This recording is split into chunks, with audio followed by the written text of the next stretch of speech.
Hi all, welcome you all back to the lecture video session on steps in a decision making.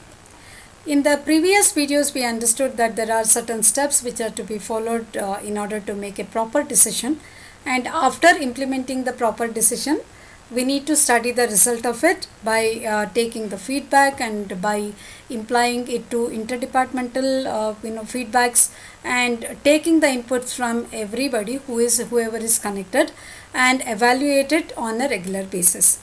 So what are the steps in taking the decision making process? To make it concise one, first one is the recognition of the problems. Deciding the priorities among the problems is the second step. Problem diagnosis. Fourth one is the development of the alternative solutions. The problem diagnosis is in turn it is going to be connected to the implementation, the decision into action, because there is the feedback that is to be taken in order to understand that whether the decision taken is proper or not. After problem diagnosis, development of the alternative solutions to be taken. After developing the alternative sessions, every solution has to be weighed against various parameters, and by studying and comparing the alternatives, we have to take a suitable decision.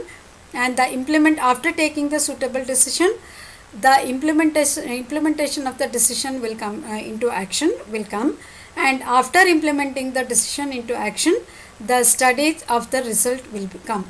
So here, if we connect it back, if we write this flow chart, we can see here that after implementing the decision into action, again it will go back to the problem diagnosis to see whether the effective decision, the decision that is taken, is properly meeting the expectations, or is it the most suitable decision among the alternatives. Next, if we see the next step after the problem diagnosis, development of the alternative solutions is interconnected to the studying and comparing.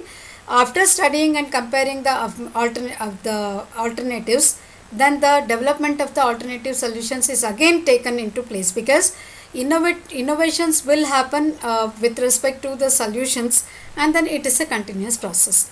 When we see this implementation of the decision into action, again it will go back to the studying and comparing, because after deciding that which is the best suitable decision which is to be put into action, again it has to be studied properly, and then it has to be compared properly, it has to be evaluated properly. So it is a continuous process.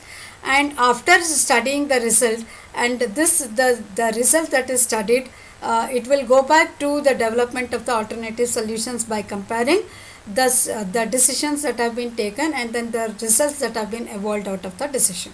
So these are the steps in decision making, and after discussing the decision making steps, we can understand what are the managers the difficulties that are faced by the managers during the decision making process. This is a very interesting phase that the manager will undergo. The various kind of they will consider and evaluate the various kinds of problems, and then they will be able to evolve into the best decision among all the alternatives that are available. So the different difficulties that the managers may face during the decision making process are incomplete information, conducive environment, and the non-conductive environment, opposition by subordinates, improper communication, wrong timing, statutory regulations, government policies, external influence, lack of support. All these are going to influence the decision making by the manager, and these are the difficulties that are faced by the manager in order to implement a new decision. So the decision taking methodology says that engineers and managers uses some quantitative techniques for decision making. What are these quantitative techniques for taking the best decision? This type of quantitative techniques are used dependent on the nature of the variables influencing the problem.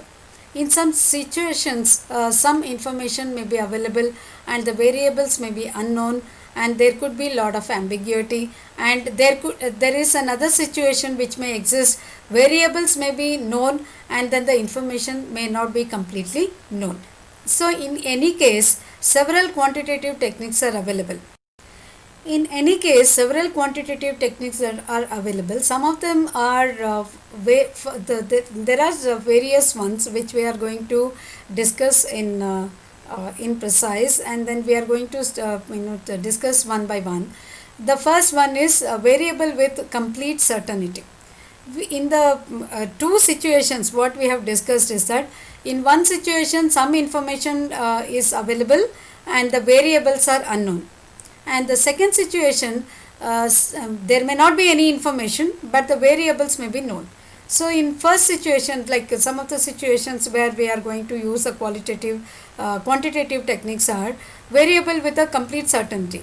So the first one, that the first method, that the quantitative technique that is going to be useful are the break even analysis, cost benefit analysis, inventory control, linear control programming, non-linear programming, dynamic programming, inter-programming, and then the scheduling. These are some of the quantitative techniques that are available when the variable is with complete certainty. When the variables with the risk and the partial certainty, there are certain quantitative techniques that could be applicable to know whether the decision that is made is completely suitable or not. The second type is that variables with the risk and the partial certainty. Quantitative techniques that could be used are forecasting, decision trees, PERT and CPM method. This PERT and CPM method we are going to discuss in detail in the module 5, and then the other one is aggregate planning, simulation and queuing theory, and regression and correlation, heuristic methods. See, these heuristic methods, methods are going to be applicable when the variables are with risk and certain partial certainty. So we do not know the complete situation. Under the partial certainty, this kind of quantitative techniques are applicable.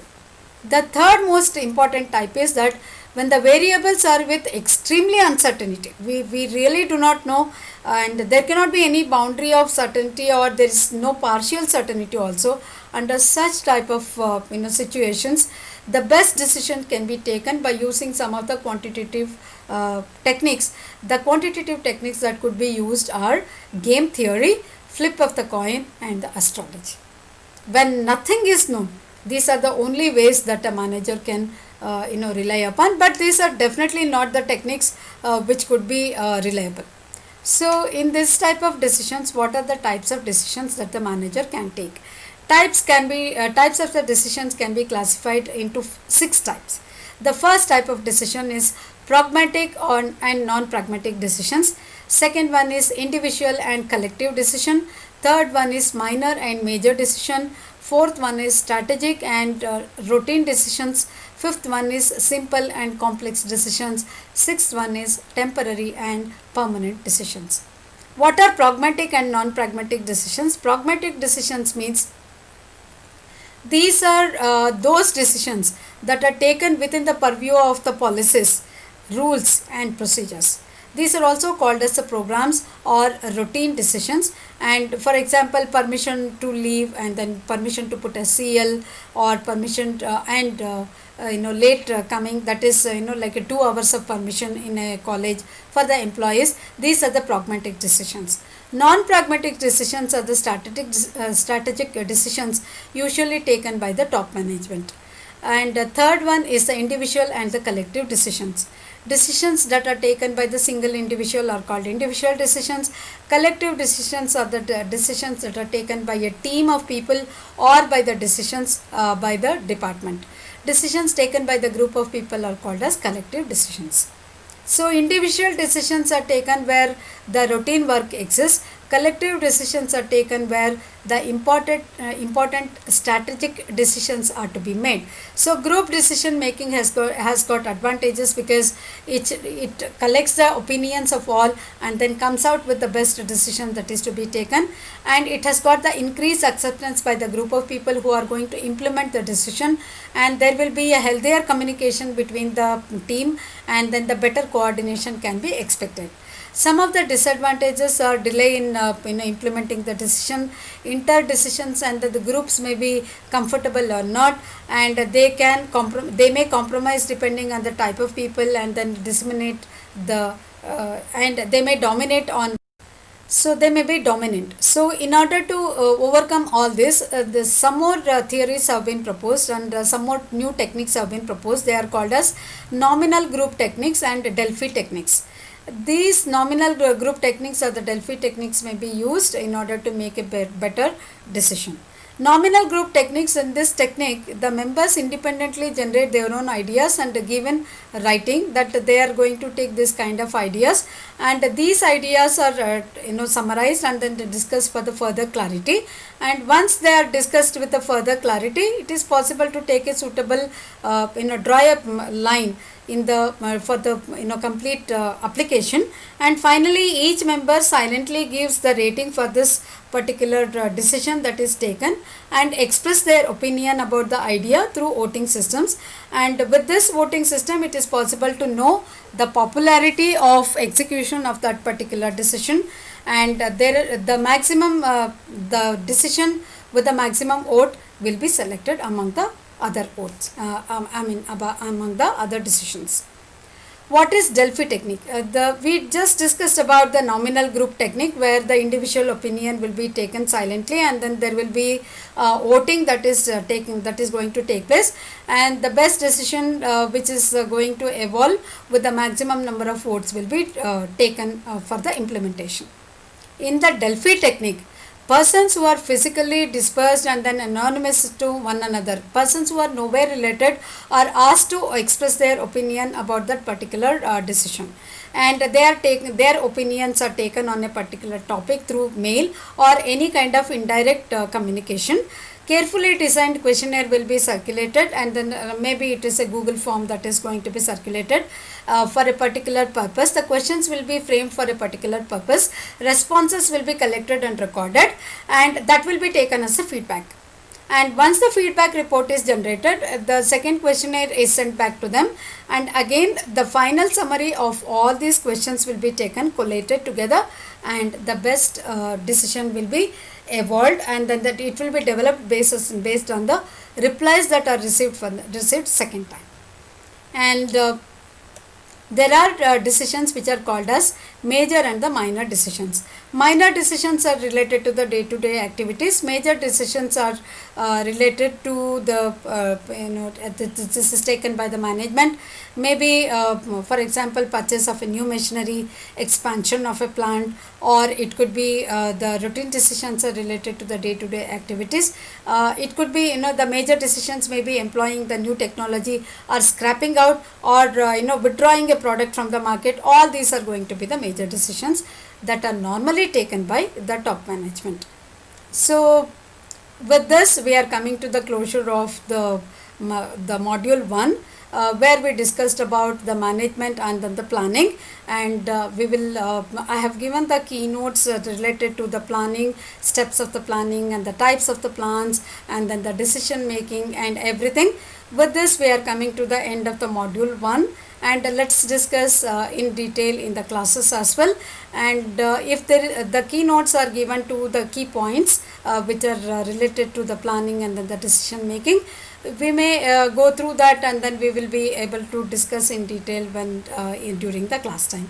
Thank you everyone, and I'll see you in the next session. Thank you.